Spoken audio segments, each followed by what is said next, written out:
patriarchal society. There's male sexism, male chauvinism. It comes from the Middle East. It comes from those areas. It comes from those cultures. They brought it over there, and they still treat their women the same as they do when they were back in their own country.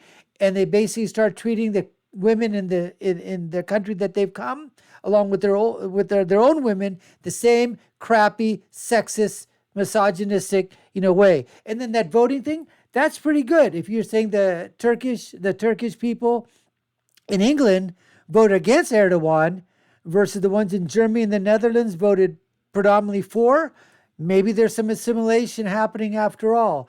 Anyways, we appreciate you taking the time to watch. You're watching the Dr. Nasir Shaikh Show.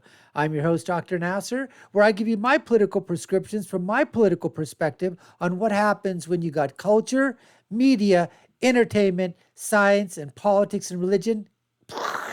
They all clash. And let's hit and see what we're going to hear some clashing with Douglas Murray. Let's go to that right now.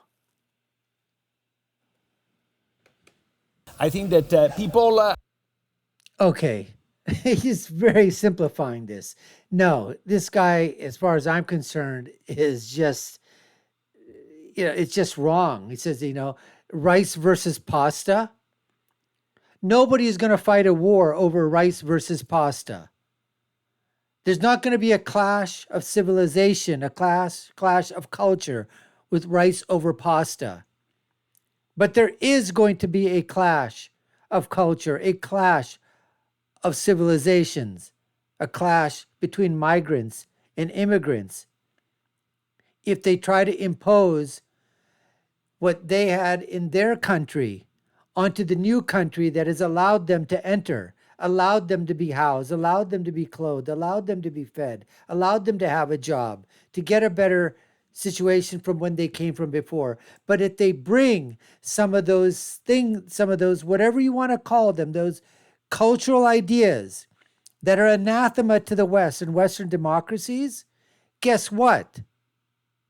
There's going to be a clash. It's going to happen. People aren't going to like that. When people come into your country and they say, you know what? We don't like it that you guys drink alcohol. And so you better stop. Or we don't like it because there's gay marriages over there and we don't like gay marriages.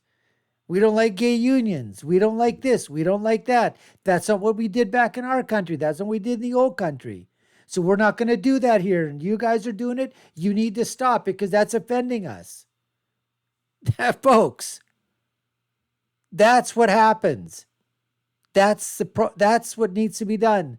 There needs to be assimilation and integration. You don't have to do everything that everybody else is doing if you don't like it, but you don't have the right to tell other people that have already been there for generations in that country to stop doing what they're doing because it offends you or you don't like it or you think it's against your religion.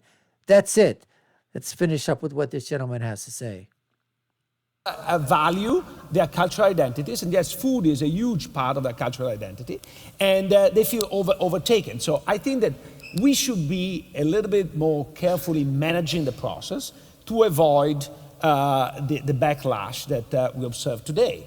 But this backlash, I think that I really don't like what Doug said in identifying Muslim, because I think that I've not done a calculation, but I think that in this country more people died of Catholic terrorism than of Muslim terrorism. And in spite of that, you don't have the same level of anger versus Catholicism. So I think that is not, and I grew up in a